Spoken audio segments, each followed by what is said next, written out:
Ladies and gentlemen, boys and girls, welcome to the universe! I know what you're thinking. That's not the universe, is it? That's the floor. Elliot's gone crazy. Well, you're not completely wrong. It is just the floor, and I am a little bit crazy. But this morning, I want to take you on a journey back in time to before when you were born. I tell you, that's a long time ago.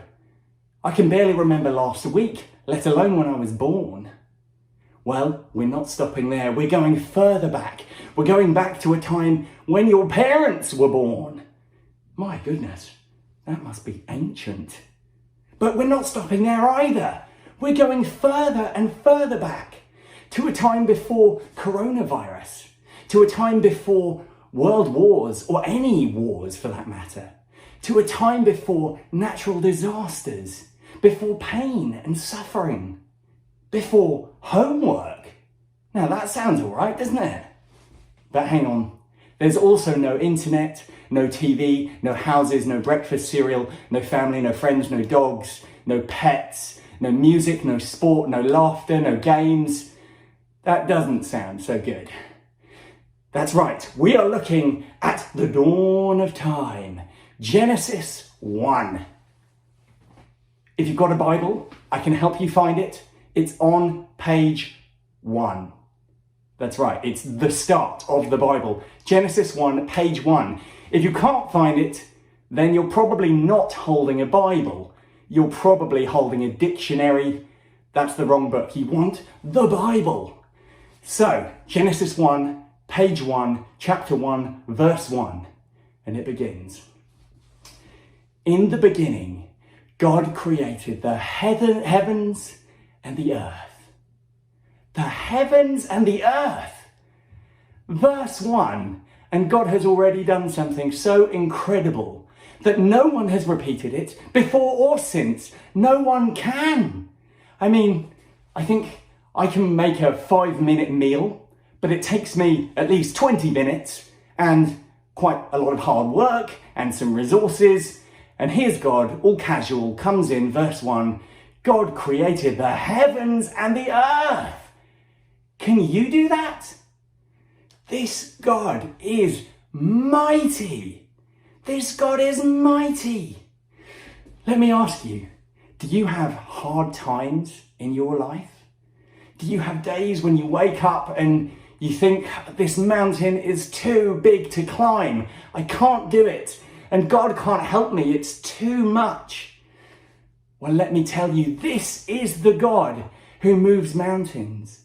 This is the God who parts seas. This is the God who created the heavens and the earth. This God is mighty. But he didn't stop there, did he? We have what we know in our English Bibles as being the 7 days of creation. Now we are going to reconstruct those 7 days of creation on the floor right here. So let's see how good your memory is. I'm going to start drawing day 1, and I want you to tell me what God created on that first day. Maybe you can remember it. Maybe you'll have to guess from my drawing. Let's get going.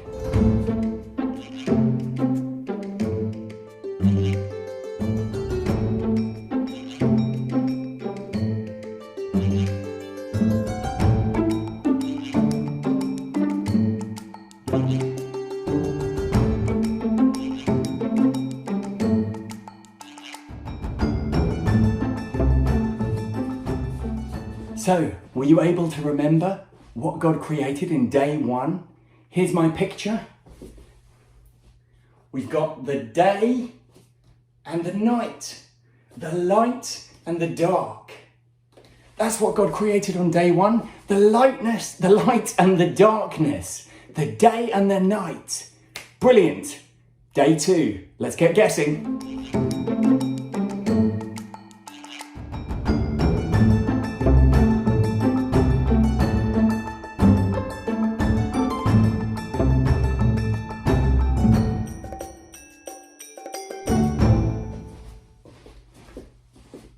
Right, can you see what this second day is? We've got the sea and the sky. God created the clouds and the sea. It says he separated the water from below and the water from above. So we got our sky and our oceans. Brilliant. Let's see day 3.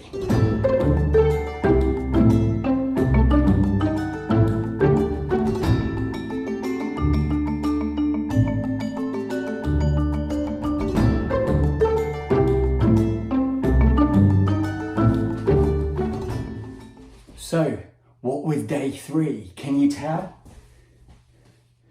I've drawn a nice big tree here and some grass and some flowers. Because what God made on day 3 was the land, the vegetation, the flowers, the trees. And it says that God said that it was good. He saw that it was good. And it is good, isn't it? Have you looked out the window recently? Have you seen the beautiful flowers that are in bloom at this time of year? Did you know there are almost 400,000 species of plant on planet Earth that we know about? Almost 400,000. So next year, when Mother's Day comes around and you have to choose some flowers for your mum, you have no excuse because you've got 400,000 species to choose from. There's got to be at least one that she likes, right? Day 4.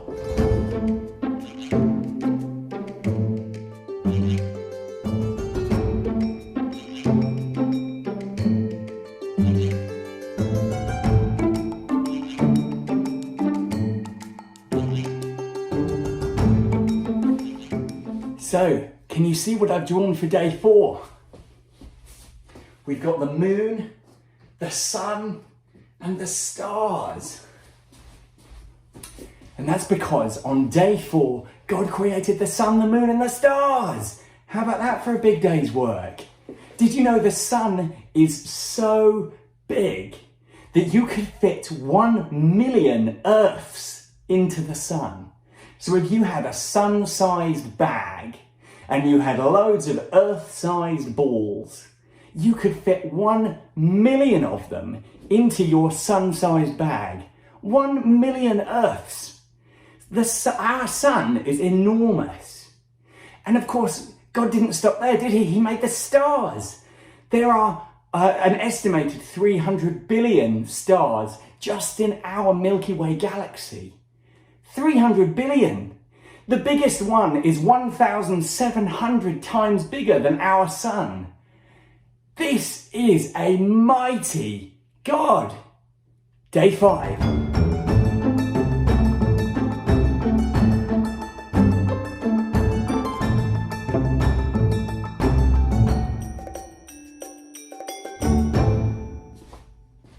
So, what have I drawn for day 5? Let's take a look.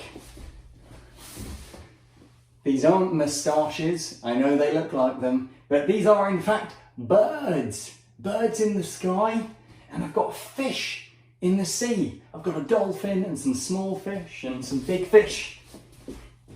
You see, on day 5, God created the birds in the sky and the fish in the sea. From massive fish, so big they're like buildings 30 meters long, the blue whale, to tiny fish, so small they're almost like a grain of salt.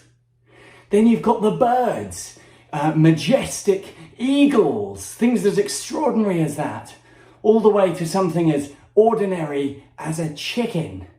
Did you know there are currently 24 billion chickens on the planet? 24 billion! That's more than 3 times the number of people on the planet. If the chickens ever decided to try and take over, we'd be in serious trouble. I think we're going to need some more bird seed.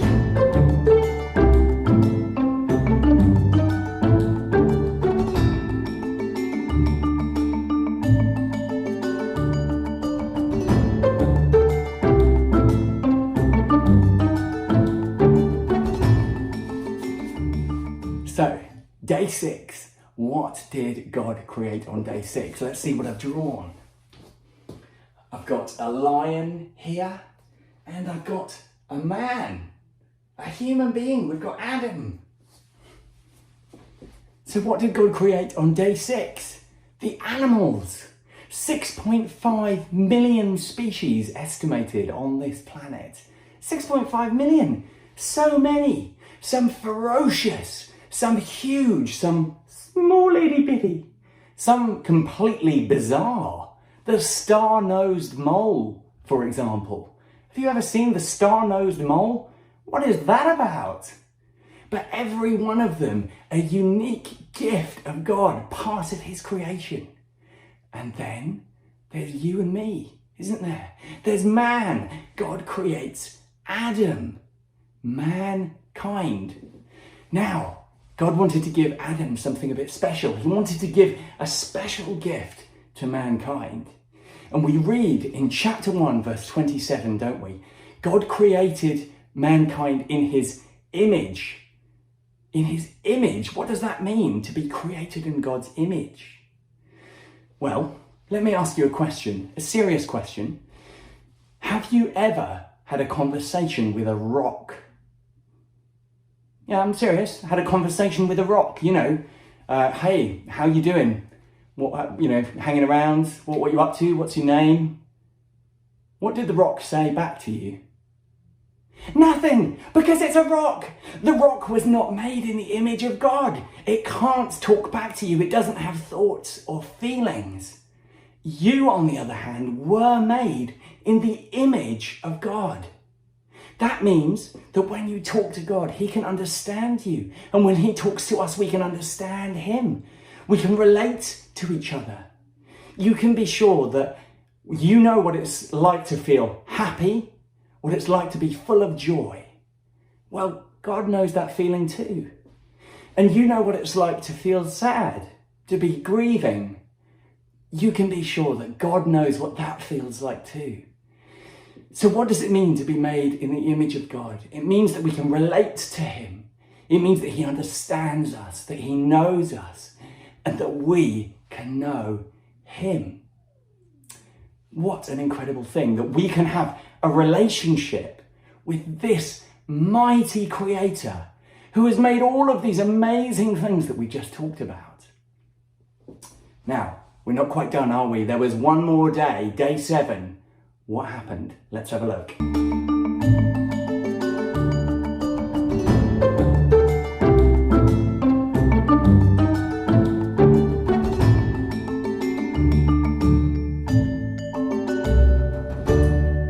So, can you tell what day 7 is?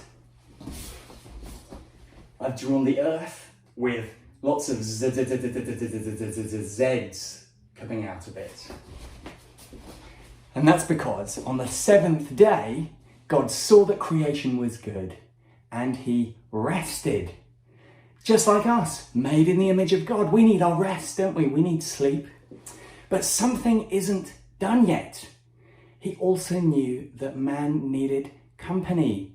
Chapter 2, verse 18 says, "It is not good for man to be alone. I will make a helper suitable for him." So, God created someone else, didn't he? Who did he make? Eve. We're missing Eve. Let's add her in. So, creation complete. Does it sound like paradise to you? Pretty much, yeah. This is what God intended for the world. Adam names the animals, and they both eat the fruit of the land, and they live in close relationship with God, the mighty creator of the world. What an incredible privilege that was. God is king, and this is his kingdom.